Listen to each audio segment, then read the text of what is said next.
Buenas noches, este es mi trabajo de investigación de la semana 14, que se titula Recuperación de condensado, un impacto en la eficiencia térmica y el medio ambiente. Eh, a lo largo de esta exposición voy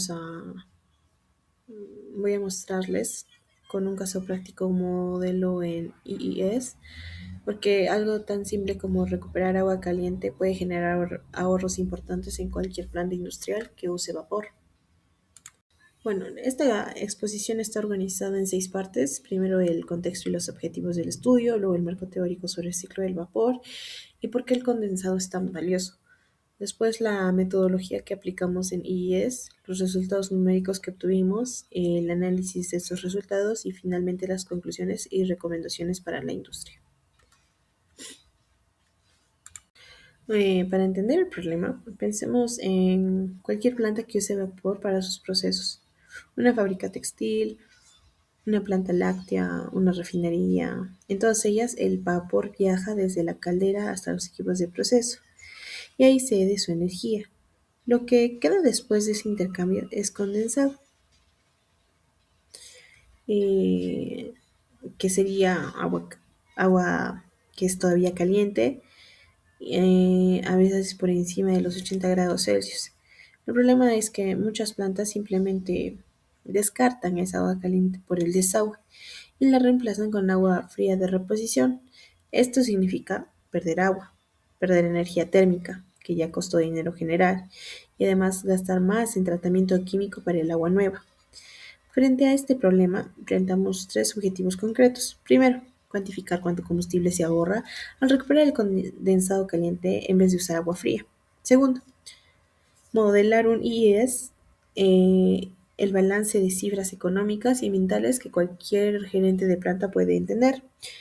Como dato inicial, la literatura de ingeniería de vapor indica que hasta un 90% de la energía sensible del condensado puede recuperarse si ésta retorna caliente en vez de descartarse.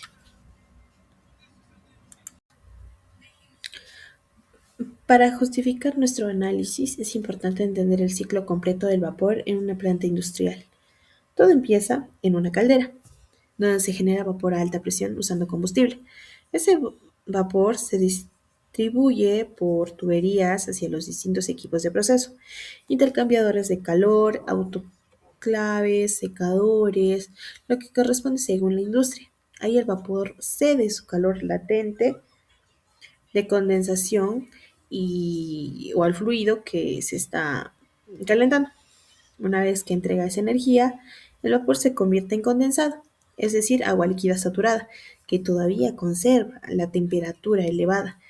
Ese condensado puede recolectarse y devolverse al tanque de alimentación de la caldera, cerrando el ciclo. El punto clave que queremos resaltar es este.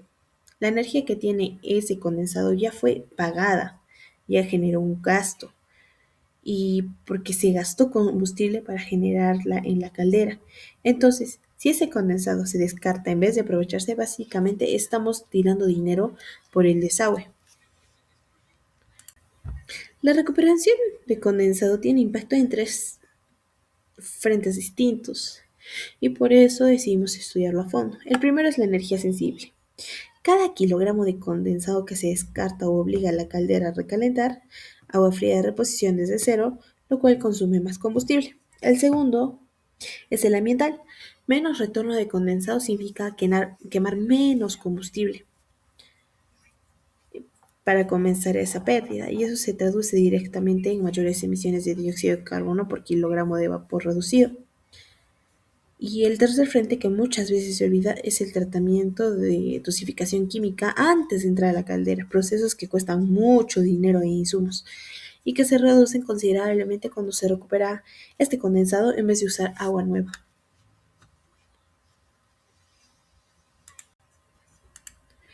Para poder cuantificar todo esto, planteamos una comparación entre 2 escenarios.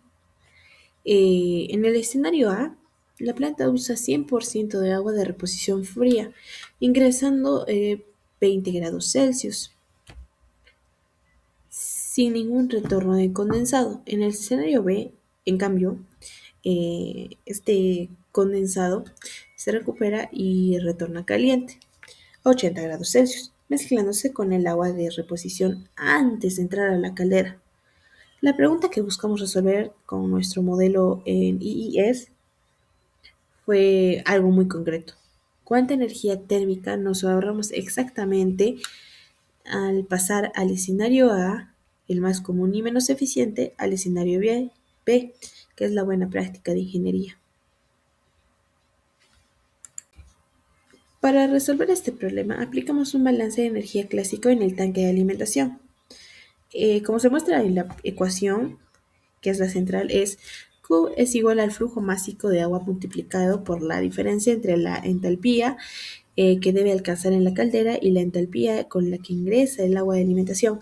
En términos simples, Q representa el calor que la caldera tiene que aportar por cada kilogramo de agua que entra. M es el flujo másico en kilogramos por hora. Y H son las entalpias de líquido saturado que se obtienen de las tablas de vapor. En nuestro modelo de IIS, declaramos estas prioridades usando la función STEAM EAPSS que se calcula automáticamente las entalpías según la presión y temperatura y resolvemos el sistema de ecuaciones de forma simultánea. Para poder realizar ¿cómo era? Para poder realizar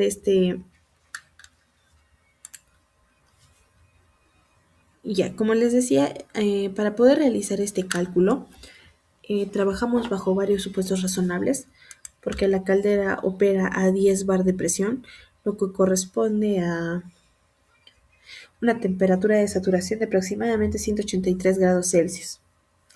La producción de vapor es de 5.000 kilogramos por hora. La planta opera 8.000 horas al año. La eficiencia de combustión de la caldera es del 85% y usamos gas natural como combustible de referencia, con un poder calorífico de 48.000 en kilojulios, kilojulios por kilogramo. En este supuesto, usando las tablas de vapor saturado, obtenemos los siguientes resultados. El agua de reposición a 20 grados Celsius tiene una entalpía de 83.9 kilojulios por kilogramo. El condensado recuperado a 80 grados Celsius, en cambio, tiene una entalpía de 234.9 kilojulios por kilogramo. Es decir, ya trae consigo mucha más energía. Ambos escenarios necesitan obligatoriamente llegar a la entalpía de saturación de la caldera, que a 10 bar es 781.3 kilojulios por kilogramo. Esto significa que en el escenario A, la caldera necesita aportar 697.4 kilojulios por cada kilogramo de agua, mientras que en el escenario B solo necesita aportar 446.4 kilojulios. La diferencia es de 251 kilojulios por kilogramo, lo que representa un ahorro energético del 36%, simplemente por recuperar el condensado caliente en vez de usar agua fría. Ahora bien, ¿qué significa este 36% de ahorro llevado a la operación real de un año completo? Bajo nuestros supuestos de 5.000 kilogramos de vapor por hora y 8.000 horas de operación anual, el ahorro de combustible equivale a aproximadamente 246 toneladas de gas natural al año. En términos económicos, considerando un precio de $0.60 por kilogramo de combustible, esto representa un ahorro cercano a los $147.700 anuales. En términos ambientales, usando un factor de emisión de 2.75 kilogramos de CO2 por cada kilogramo de gas natural quemado, estamos hablando aproximadamente de 676 toneladas de dióxido de carbono que se dejan emitir cada año.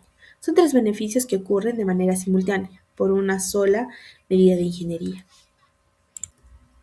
Bueno, al analizar estos resultados, encontramos varias reflexiones importantes. Primero, el 73% que mencioné es el ahorro que proviene únicamente de la energía sensible del condensado en calderas que operan a mayor presión. Con una temperatura de saturación más alta, este porcentaje de ahorro podría ser todavía más significativo. Segundo, el beneficio económico. Crece de forma lineal con las horas de operación anual y con el precio del combustible, por lo que las plantas que trabajan de manera continua las 24 horas obtienen el mayor retorno de su inversión en sistemas de retorno de condensado. Tercero, La reducción de CO2 no depende de ningún cambio en el proceso productivo en sí, sino completamente de recuperar energía que la planta ya había pagado.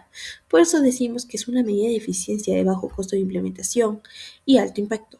Y por último, es importante mencionar que nuestro análisis no incluyó el ahorro adicional en tratamiento químico de agua ni la reducción en las pruebas de la caldera, por lo que el beneficio real esperado de una planta real sería incluso mucho más o incluso mucho mayor al que hemos calculado aquí.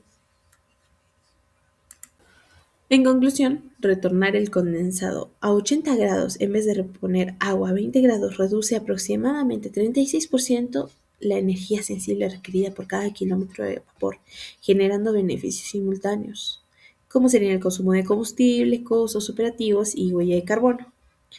Bueno, como recomendación, para cualquier planta que quiera implementar esto, se sugeriría aislar térmicamente las líneas de retorno del condensado para minimizar pérdidas de calor adicionales en el camino de regreso a la caldera, e instalar purgadores adecuados para evitar que se pierda vapor vivo junto con el condensado, y monitorear constantemente la temperatura del tanque de alimentación como un indicador simple pero efectivo de que también está funcionando el sistema de retorno. Bueno, cabe mencionar de que hemos utilizado varias investigaciones como fuentes como Sengel y Bols, Moran y sus colaboradores, y los recursos de ingeniería Spirax Arco y TLB, el Software Engineering Equation Solver, que es el IES, y que fue nuestra herramienta principal de cálculo. Muchas gracias.